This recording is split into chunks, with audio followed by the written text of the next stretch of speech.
আসলে ট্রেডিংয়ের আসল সত্যটা কী? আমরা কি আসলে কখনো জানতে পারবো যে আসলে ট্রেডিং থেকে কত আসলে অ্যাকচুয়ালি আমার এক্সপেকটেশন কী হওয়া উচিত এবং আসলে এখান থেকে মানুষ কত প্রফিট করে? তো এটা বোঝার জন্য আমরা আসলে খুব বেশি চিন্তাভাবনা করার দরকার নেই। আপনি চিন্তা করেন আপনি যেই ব্রোকারের আপনি অ্যাকাউন্ট করে যেই ব্রোকারে আপনি ট্রেড করতেছেন, তারা কিন্তু একটা বিজনেস করতেছে। তো আপনি চিন্তা করেন যে আপনি যদি তাদের থেকে বেশি ইনকাম করতেন তাহলে কি তারা ট্রেডিং ব্রোকার খুলে বা তাদের এমপ্লয়ি রেখে এত হ্যাসেল নেওয়ার দরকার ছিল? তারাও তো ট্রেডিং করতো। তারা নিজেরা কিন্তু সেখানে ট্রেডিং না করে তারা আপনাকে ইনস্ট্রুমেন্ট দিচ্ছে বা আপনাকে সফটওয়্যার দিচ্ছে ট্রেডিং করার জন্য। সো আপনাকে বুঝতে হবে যে ট্রেডিং থেকে প্রফিট করা কিন্তু এতটা সহজ না। আপনি যতটা ইউটিউবে আপনি অনেক ভিডিও দেখবেন যারা লাখ লাখ ডলার আপনাকে দেখাচ্ছে যে এক মাসে প্রফিট করে ফেলছে।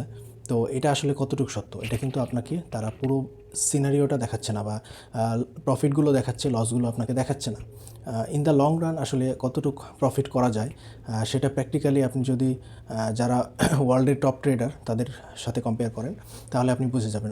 ওয়ার্ল্ডের হচ্ছে টপ যারা ট্রেডার আছে তারা ম্যাক্সিমাম দেখা যাচ্ছে ইয়ারলি 30 বা 40% গ্রো করতে পারে। কিন্তু এটাকে আমরা স্ট্যান্ডার্ড ধরবো না। আপনি আপনি যদি দেখেন যে ওদের অ্যাকাউন্ট যারা ওয়ার্ল্ডের টপ ট্রেডার তাদের কিন্তু অ্যাকাউন্ট সাইজ অনেক বড়।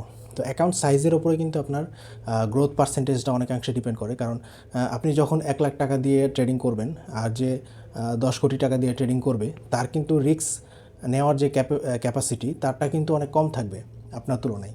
আপনার 1 লাখ টাকায় আপনি হয়তো বা একটা ট্রেডে আপনি 5% বা 2% রিস্ক নিয়ে নেবেন, কিন্তু যে 10 কোটি টাকা দিয়ে ট্রেড করতেছে সে কিন্তু একটা ট্রেডে 5% বা 10% কখনো একটা ট্রেডে কিন্তু কখনো তারা রিস্ক নেবে না। ইভেন 2%ও তারা রিস্ক নেবে না, হয়তো বা 1% বা 0.5% বা 0.25% তারা রিস্ক নিতে পারে। তো আপনার রিটার্নটা আপনার কিন্তু ডিপেন্ড করতেছে যে আপনি কতটুকু আপনার অ্যামাউন্ট রিস্ক করতেছেন। পুরোপুরি কিন্তু রিস্কের ওপরে আপনার রিওয়ার্ডটা ডিপেন্ড করে। আপনি যদি পার ট্রেডে 1% রিস্ক নেন এবং যদি আপনি মান্থলি 10% গ্রো করেন, তাহলে একই সিনারিওতে যদি আপনি পার ট্রেডে 2% রিস্ক নেন তাহলে কিন্তু আপনি মান্থলি 20% গ্রো করতে পারতেছেন। জিনিসটা চিন্তা করেন যে আপনার রিটার্নটা বা প্রফিটটা কিন্তু আপনার রিস্ক ক্যাপিটাইটের উপর নির্ভর করে যে আপনি কতটুকু রিস্ক নিতে চাচ্ছেন পার ট্রেডে। একটা ট্রেডে আপনি কতটুকু রিস্ক নেবেন সেটার উপর ডিপেন্ড করে কিন্তু আপনার রিওয়ার্ডটা আসবে। সো আপনার আসলে মান্থলি রিটার্ন কত হওয়া উচিত বা ইয়ারলি রিটার্ন কত হওয়া উচিত এটা কিন্তু আসলে কোনো ফিক্সড কোনো নিয়ম নেই যে আপনাকে কেউ বলে দিতে পারবে যে এত পার্সেন্ট রিটার্ন আনা পসিবল বা এত পার্সেন্ট রিটার্ন সে আনতে পারবে। এটা সম্পূর্ণ ডিপেন্ড করে যে আপনার ক্যাপিটালের ওপর এবং আপনি সেই ক্যাপিটালের ওপরে কতটুক আপনি রিস্ক নিচ্ছেন সেটার উপরে। সো আপনি অনেক ভিডিও দেখে থাকবেন যেখানে ট্রেডাররা আপনাকে দেখাচ্ছে যে একদিনই তারা 100% গ্রো করে ফেলছে বা 50% গ্রো করে ফেলছে বা এক সপ্তাহের মধ্যে তারা 200-300% গ্রো করে ফেলছে। এটা কিন্তু করা পসিবল, কিন্তু আপনি যদি লং টার্মে বা রেগুলার বেসিসে যদি আপনি এটা করতে যান তাহলে আপনি আপনার অ্যাকাউন্ট ব্লো করবেন। তো আপনাকে অবশ্যই যদি আপনার অ্যাকাউন্টকে আপনি বাঁচিয়ে রাখতে চান, দীর্ঘদিন যাবত আপনি প্রফিটেবল থাকতে চান, তাহলে কিন্তু আপনার এত বেশি রিস্ক আপনি নিতে পারবেন না। আপনাকে অল্প রিস্ক নিয়ে ধীরে ধীরে আপনাকে অ্যাকাউন্ট গ্রো করতে হবে। আপনি যদি খুব দ্রুত গ্রো করতে চান তাহলে কিন্তু আপনার অ্যাকাউন্ট জিরো হয়ে যাওয়ার সম্ভাবনাটা অনেক বেশি বেড়ে যাবে।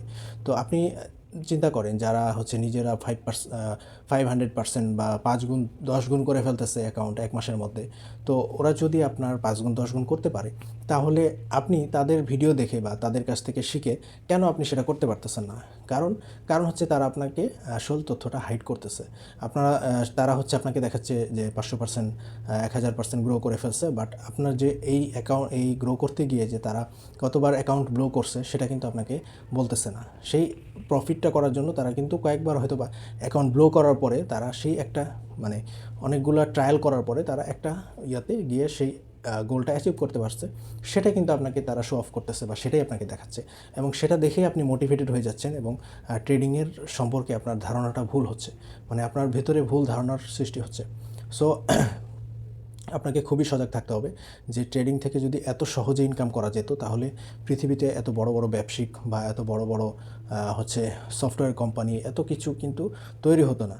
টাকা ইনকাম করা যদি এতই সহজ হতো, এখান থেকে অবশ্যই আপনি রিটার্ন জেনারেট করতে পারবেন। আপনারা হয়তো মনে করবেন যে আমি ট্রেডিং সম্পর্কে নেগেটিভ কথা বলতেছি, বাট এটা হচ্ছে রিয়েলিটি। আপনি যখন রিয়েল জিনিসটা জানবেন তখনই আপনি একমাত্র প্রফিট করতে পারবেন। তা না হলে আপনি বারবার আপনার অ্যাকাউন্ট ব্লো করতে থাকবেন। এখান থেকে ট্রেডিং থেকে কিন্তু প্রফিট করা পসিবল, 100% প্রফিট করা পসিবল।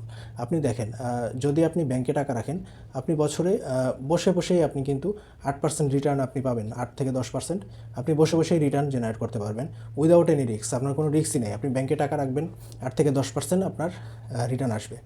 তো আপনি তো এখানে ট্রেডিংয়ে অ্যাক্টিভলি সময় দিচ্ছেন, অ্যাক্টিভলি কাজ করতেছেন, আপনি এখানে এত পরিশ্রম করে আপনি নলেজ গেইন করছেন, তো এখান থেকে তো আপনি অবশ্যই বেশি রিটার্ন আশা করেন। সেক্ষেত্রে তাই বলে যদি আপনি প্রতি মাসেই ডাবল করতে চান, তাহলে কিন্তু আপনার অ্যাকাউন্ট ব্লো হয়ে যাবে। সো আপনাকে একটা রিয়েলিস্টিক গোল রাখতে হবে। আপনার ক্যাপিটাল সাইজ অনুযায়ী, আপনার রিস্ক নেওয়ার ক্যাপাসিটি অনুযায়ী আপনাকে একটা রিয়েলিস্টিক গোল রাখতে হবে যে আমি এত পার্সেন্ট মান্থলি বা ইয়ারলি টার্গেট নিয়ে কাজ করব, এবং সেটা অ্যাচিভ যে 100% হবেই সেটা কিন্তু আপনি বলতে পারেন না। অ্যাচিভ হতেও পারে, আবার নাও হতে পারে। আপনাকে লেট ইট গো মানে মেন্টালিটি রেখে আপনাকে কাজ করতে হবে এখানে। সো আপনার এবং ট্রেডিংয়ের সবচেয়ে বড় হচ্ছে যে আপনার ট্রেডিং কখনোই আপনার ফার্স্ট ইনকাম হওয়া উচিত না। মানে আপনার মেইন ইনকাম সোর্স যদি ট্রেডিং হয়, তাহলে কিন্তু আপনি খুবই স্ট্রেসে থাকবেন, এবং বেশি রিটার্ন জেনারেট করার জন্য কিন্তু আপনি অনেক বেশি মেন্টালি স্ট্রেস থাকবেন। সো আপনি রিস্ক বেশি নেবেন, এবং আপনি মানে রাইট জিনিসটা করতে পারবেন না। এখানে যে প্যাশেন্স রাখা লাগে, ধৈর্য ধরে থাকতে হয়, সেই জিনিসটা কিন্তু আপনি এখানে করতে পারবেন না যখন আপনি আপনার মেইন ইনকাম সোর্সটা ট্রেডিং হবে। সো আপনার ইনকাম সোর্সটা সেকেন্ডারি ইনকাম সোর্স ট্রেডিং হবে। মেইন ইনকাম সোর্স আপনাকে অন্য একটা করা উচিত, যেখান থেকে আপনার মান্থলি ফিক্সড কোনো ইনকাম আসবে, মানে যেখানে কোনো রিস্ক নেই, বা আপনি ফিক্সড একটা ইনকাম আপনি বলতে পারবেন যে এখান থেকে আমার জেনারেট হয়। সো ট্রেডিংটা অবশ্যই আপনি সেকেন্ড ইনকাম সোর্স হিসেবে রাখবেন। ফার্স্ট ইনকাম সোর্স আপনি অন্য কোনো রিলায়েবল বা আপনি ভালো কোনো জব করতে পারেন, বা কোনো বিজনেস করতে পারেন, সেটার পাশাপাশি আপনি ট্রেডিংটা করতে পারেন। ট্রেডিং সম্পর্কে অনেক মিথ, আমাদের অনেক ভুল ধারণা রয়েছে, যেটা আমাদের সারাদিন স্ক্রিনের সামনে বসে থাকতে হবে, সারাদিন ধরে সময় দিতে হবে, এটা কিন্তু ভুল ধারণা। আপনি যদি রিয়েল ট্রেডিং আপনি জানেন, তাহলে আপনি মার্কেটের মধ্যে যত কম সময় থাকবেন, তত ভালো আপনার রেজাল্ট আসবে। কারণ আপনি যত বেশি ট্রানজ্যাকশন করবেন, আপনার ট্রানজ্যাকশন ফি কাটবে, আপনার ট্রেডিং কস্ট অনেক বেড়ে যাবে, আপনার প্রফিট করার পসিবিলিটি অনেক কমে যাবে। সো আপনাকে অনেক কিছু মাথায় রেখে ট্রেডিং করতে হবে। এই চ্যানেলে আমি খুবই ডিটেলস এবং সূক্ষ্মভাবে আপনাদের বোঝানোর চেষ্টা করব। আশা করি সবাই সাথে থাকবেন। আল্লাহ হাফিজ।